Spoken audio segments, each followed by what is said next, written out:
বড়সড় ইউনিয়ন আওয়ামী লীগ আয়োজিত আজকের এই আগামী 5ই জুন সখীপুর উপজেলা পরিষদ নির্বাচন উপলক্ষে আজকের এই কর্মী সভার সম্মানিত সভাপতি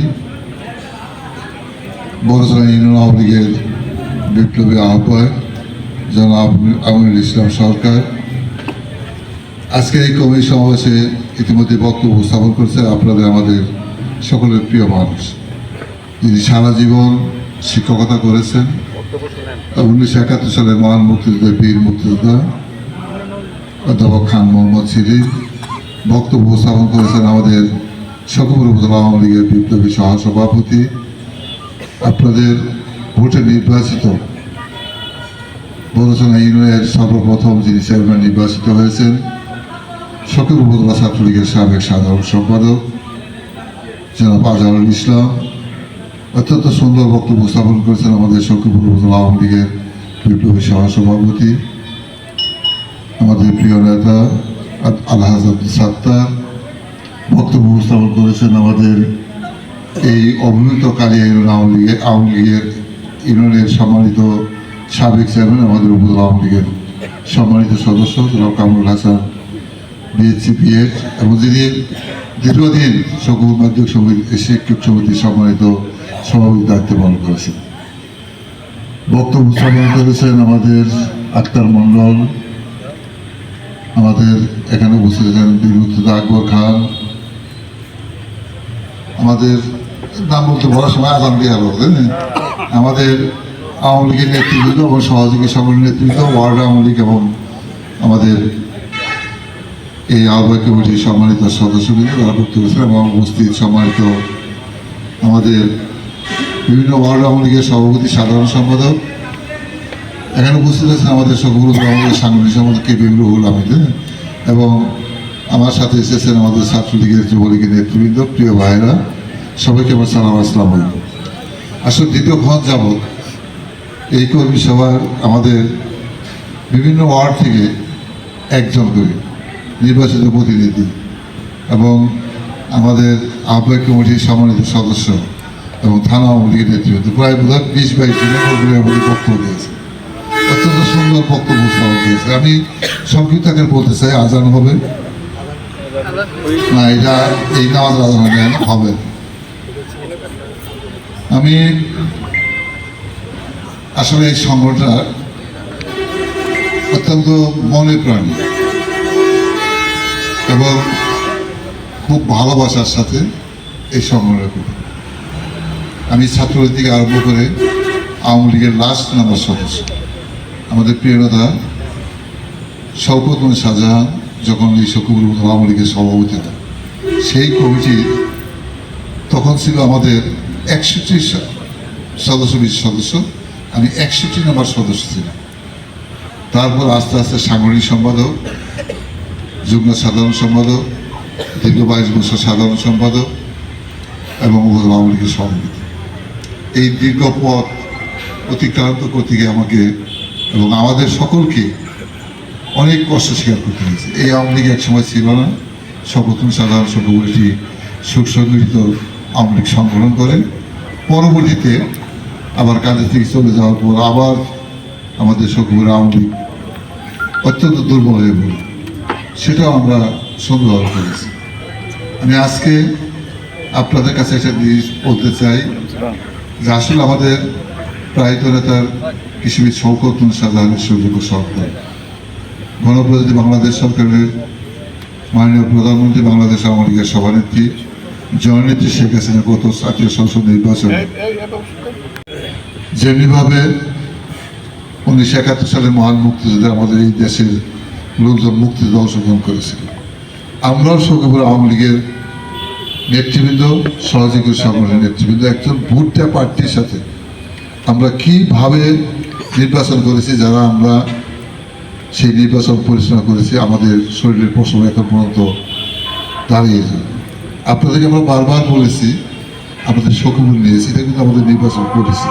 সম্মানিত উপস্থিতি, আমি যে কথা বলছিলাম আমি শুধু সংক্ষিপ্ত আকারে কথা বলতে চাই যে আমরা অত্যন্ত বিচক্ষণতার সাথে আমরা বাসার সখীপুরের মানুষ, আমাদের অনুপম শাহজাহান জয়কে আমরা নির্বাচিত করেছি। আমি অল্প সময়ের কথা শেষ করতে চাই। যখন অনুপম শাহজাহান জয় এমপি হয়েছেন, সেই দিন থেকেই টাঙ্গাইলের একটি কুচক্রী মহল তারা ষড়যন্ত্র শুরু করেছে অনুপম শাহজাহান জয়কে নিয়ে এবং শকুবুল আহমদকে নিয়ে। আপনারা লক্ষ্য করেছেন যে আমার টাঙ্গাইলের একটা বর্ধিত সভায় যাওয়ার সময় আসার পথে আমার গাড়িতে আক্রমণ করে। আমরা কিচ্ছু বলি নেই, আমরা জাতীয় সংসদ নির্বাচনের কারণে। পরবর্তীতে আমরা দেখেছেন শকুবুলে একটা ছোট্ট একটা ঘটনায় কেন্দ্র করে একটা মারামারি হয়। সেখানে আমাদের 25 জন আওয়ামী লীগ, ছাত্রলীগ, যুবলীগ নেতৃবৃন্দের নামে একটি দ্রুত বিচার আইনে একটি মামলা হয়েছে। এবং আজকেও এই উপজেলা পরিষদ নির্বাচনকে তারা অনুপম শাহজাহান জয় যেন সুন্দরভাবে সংসদ সদস্য হিসেবে কাজ না করতে পারে, তার সহযোগী জানি নির্বাচিত না হতে পারে। আমাদের নেতৃত্বের বক্তব্য উপস্থাপন করেছেন, অত্যন্ত সুস্পষ্টভাবে বলেছেন। আমাদের মধ্যেও আছে, আমাদের দলের বাহিরের নেতৃত্ব তারা ষড়যন্ত্র করছে। আমি বারবার কালকেও আমি আমাদের নেতৃত্বে বলেছি যে এই যে সংগঠন একটা শক্তিশালী সংগঠন, আমি জয় দুইজন যখন মিলছি তখন শকুবুলের মানুষ অত্যন্ত খুশি হয়েছে। আমি মনে করি পড়াশোনার মানুষও খুশি, আমরা দুজন মিলার কারণে।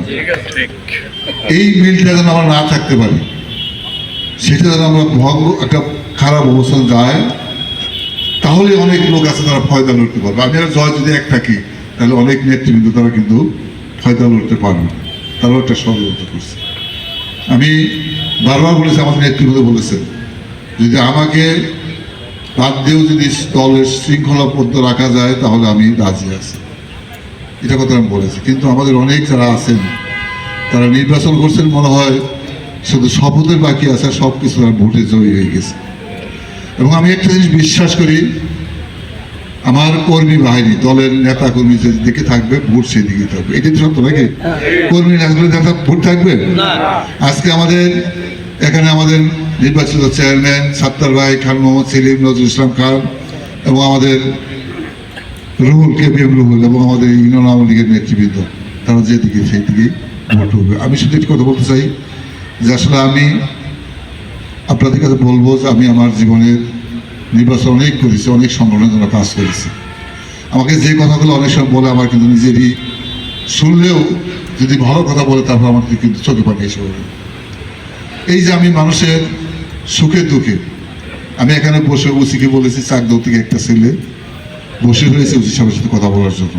আমি এখানে বসে কিন্তু ওসি সাহেব বলছি যে আপনার সামনে একটা ছেলে বসে আছে, ও আপনার কথা বলবে, আমি কথাগুলো শুনি।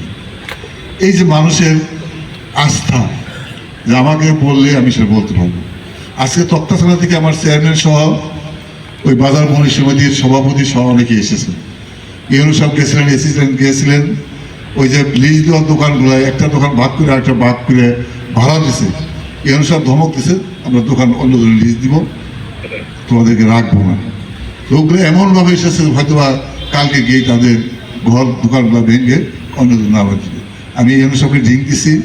ইউনু সাহেব টাঙ্গাইলে একটা মিটিং ছিল, আমার সেই মিটিংয়ে যাওয়ার কথা ছিল।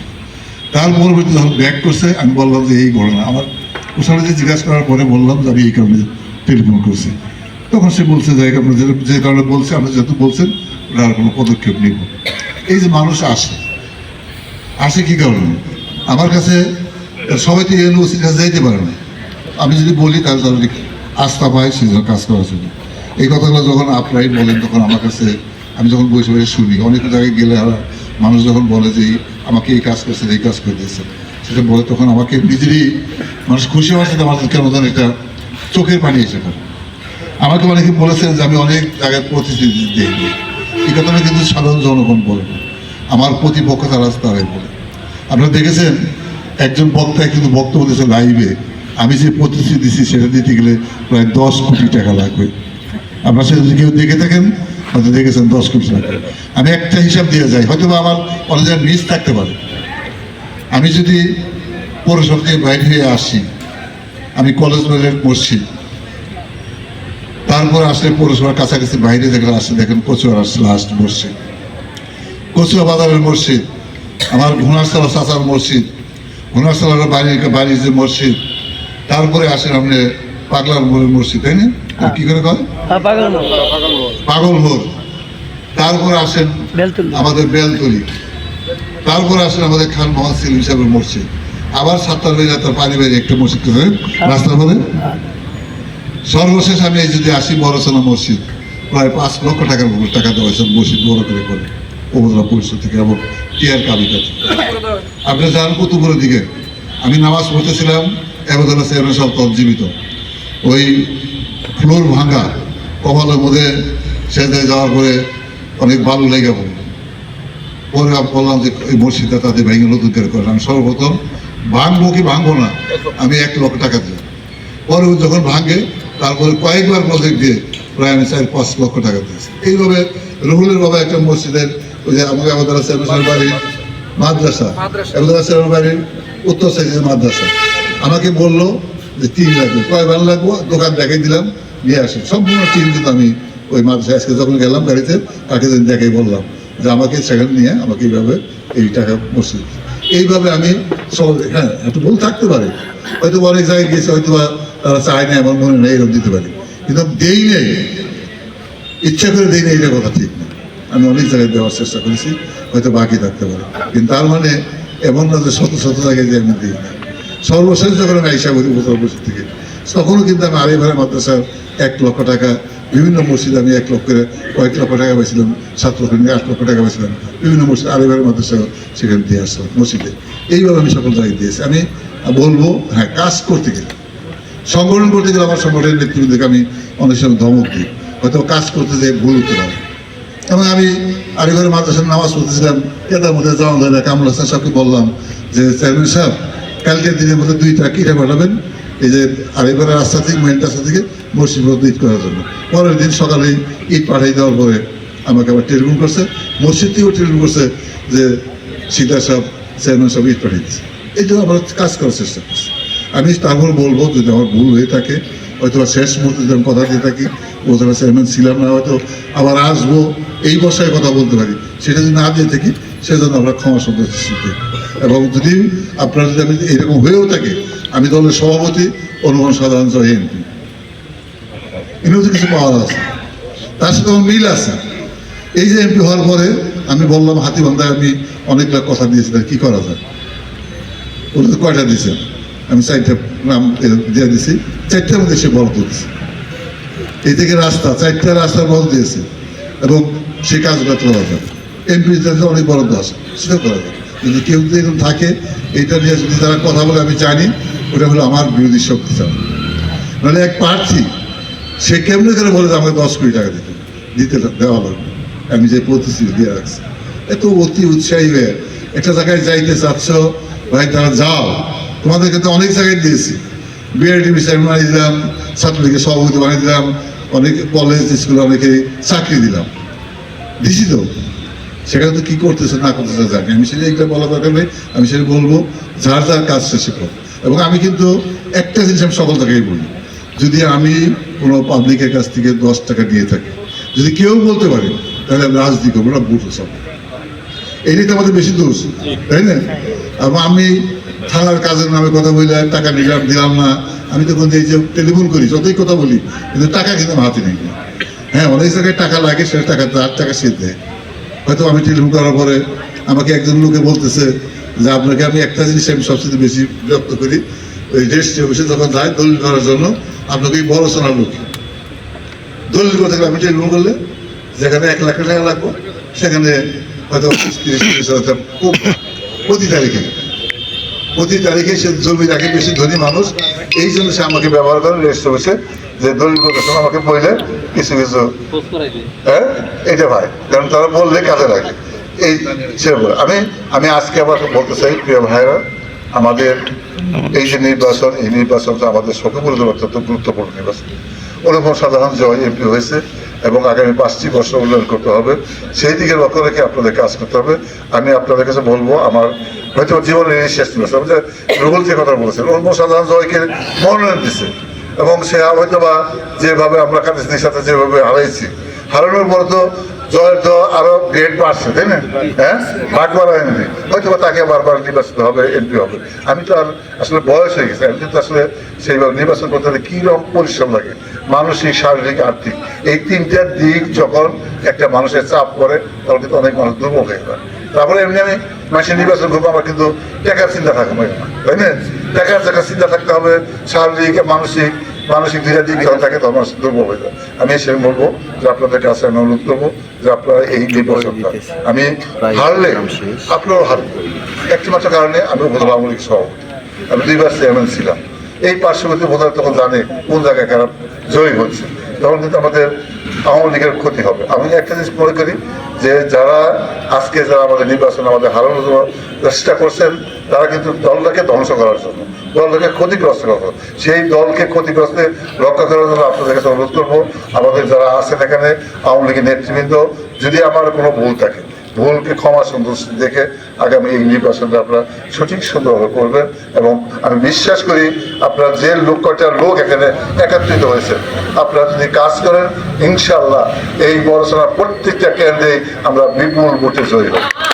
এবং সেই বিশ্বাস কিন্তু আমার আছে। আমি একজন কর্মী এবং আমি একজন কর্মী বান্ধব কাজ করি। আমি কিন্তু এই কাজকে আমি সুন্দরভাবে কীভাবে করতে হয়, শপথ নির্বাচন, কাদের দিকে নির্বাচন, প্রত্যেকটা নির্বাচন আমি কিন্তু করেছি। সেই জন্য আমার বিশ্বাস আপনারা কাজ করলে ইনশাল্লাহ জয়ী হবেন। এবং এখানেই জয়ী না, আপনারা যদি এখানে একটি ভালো সংগঠন করেন, ভালো কাজ করেন, তাহলে আপনারা কালিয়া ইউনিয়ন এবং কাকরাদের ইউনিয়ন তো আপনাদের লোক, বড়চনাগর সবচেয়ে কাছের লোক, সেখানেও আপনাদের কাজ হবে। আমি আর কথা না বাড়ি, আপনাদের সকলেই ভালোভাবে সুন্দরভাবে কাজ করবেন এই প্রত্যাশা ব্যক্ত করে সবাইকে ধন্যবাদ জানিয়ে আমার কথা শেষ করছি। সবাইকে ধন্যবাদ। জয় বাংলা, জয় বঙ্গবন্ধু।